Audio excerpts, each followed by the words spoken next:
Welcome back to MMA Al Dente. Joseph Pyfer versus Gerald Meerschaert. Pyfer's 10-2, 26 years old, and he's got a lot of hype. He's one of the biggest stars to come out of the Contender Series, or biggest, prospects, I should say, to come out of the Contender Series in the last few years.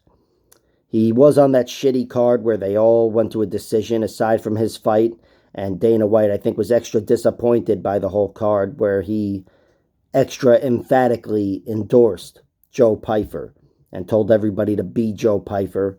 And that got the ball rolling. He came to the UFC, got Alan Amedovski right away, knocked him out, which he should have done. But, he's hyped for a reason.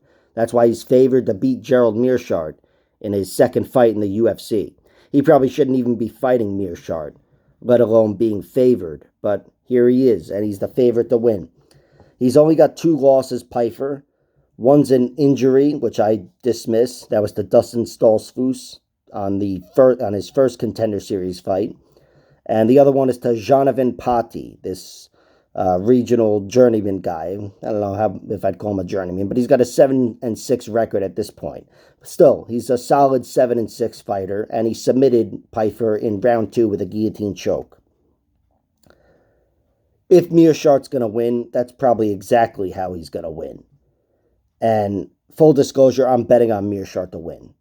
I just trust his experience. I think he's tough enough to handle the power of Pyfer, which Pyfer does first and foremost have power. He's got 10 victories, 7 of them come via TKO. He's still a solid grappler, though. He actually beat Eric Anders in grappling a few months ago. I saw that.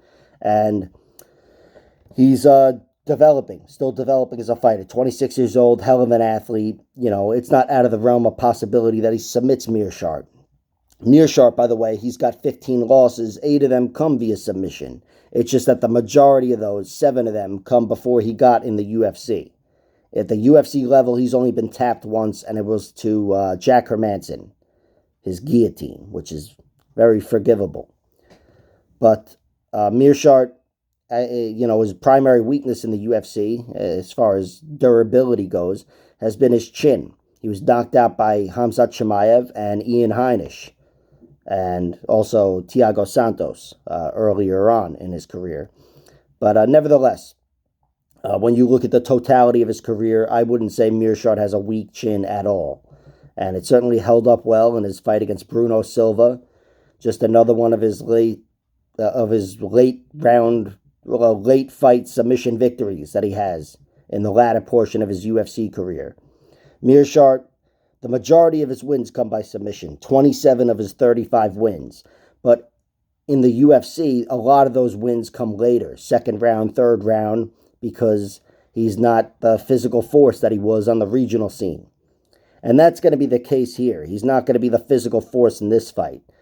Joe Pyfer is a fucking monstrous athlete, and I do think if he loses, it'll prolong the loss, and if he wins, you can probably attribute a good amount of his success to his athletic advantage here. He's definitely a good athlete, solid grappler, solid striker, Joe Pyfer. It's just he doesn't have so much experience. Again, Meerschaert's got much more experience, and Meerschaert has precisely the style to exploit weaknesses in newer fighters. And Pyfer did lose once on the amateur scene as well. I saw that fight.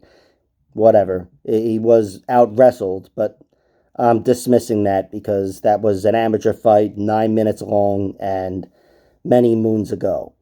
But overall, I think Gerald Meerschaert is just a guy that's going to exploit a newcomer like Joe Pyfer. If Joe Pyfer doesn't put him away with strikes early, I think Meerschaert's going to tame him. Meerschaert, in a pure striking battle, I don't know if I'd pick against him in this one.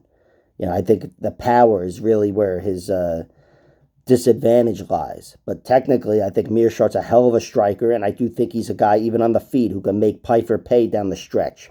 But really, where he's going to put him away is on the ground. If he's able to somehow win the wrestling battle and start taking him down, of course, it's a distinct possibility. But even without that, I think Meerschaert, he's got a lot of different tricks, a lot of different entries. He doesn't have to go straight through and get you down. He can lock up any choke from the front headlock. And I think in one way or another, he's going to make Joe Pyfer tired. He's going to wear him down, and he's going to get him out of there. So that's my prediction. Meerschaert with another third-round submission. I've bet on his money line, plus 155, and I've bet on his submission lines, plus 900, 1600, and 1800 for rounds 1, 2, and 3. I've heavily bet on rounds 2 and 3 because that's where he does his best work. And again, he's got an athletic advantage to overcome here at the very minimum. But Joe Pyfer, look, I see what everybody else sees. The sky's the limit. And he absolutely is in the realm of beating Meerschaert, even in his second fight in the UFC. But it's just something I'm picking against. I've seen Meerschaert deny too many up-and-comers. And despite the hype of Joe Pyfer and the clear talent, I'm thinking Meerschaert tames the beast and gets him out of there. Like, share, subscribe, all that horseshit. Check out my other videos.